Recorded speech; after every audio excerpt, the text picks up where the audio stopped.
Buong Pilipinas ay hindi pa rin nakaka-move on sa pagkaligwak. Buong Pilipinas ay hindi pa rin nakaka-move on sa pagkaligwak ni Michelle D sa top 5 ng Miss Universe competition kahapon. Maging si Michelle ay aminadong hindi pa rin siya makamove on. Lalo tayong hindi makaka-move on dahil sa inamin ng dalawa sa naging judge na sina Denise White at Mario Bautista. Ayon sa naging interview ni Adam Henato kay Denise, personal favorite daw talaga niya si Miss Philippines. Nililook forward umano niya na makita si Michelle hanggang sa dulo ng kompetisyon. But I will tell you, one of my very favorites, but I will tell you, the Philippines was definitely high up there for me.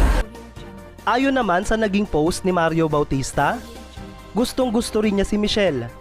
Sa katunayan ay perfect 10 ang ibinigay niyang score dito sa evening gown competition.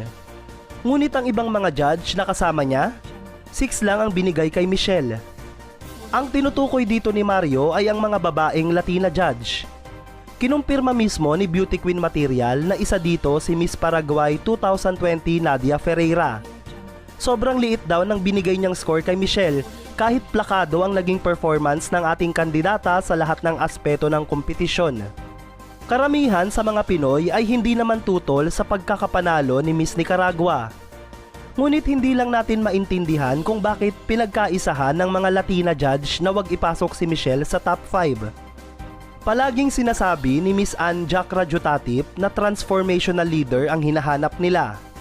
Ngunit si Miss Philippines na gold medalist sa Voice for Change ay niligwak nila sa top 5. Maliban dyan, siya rin ang nanalo sa fan vote at Spirit of the Carnival Award. Sa history ng Miss Universe ay siya lang ang nakakuha ng 3 special award. Tapos ngayon ay isasama nila si Michelle sa Mexico upang ipromote doon ang susunod na edisyon ng Miss Universe. Marami ang hindi sang-ayon sa desisyon na ito ng organization dahil ginagamit lang nila ng husto si Michelle.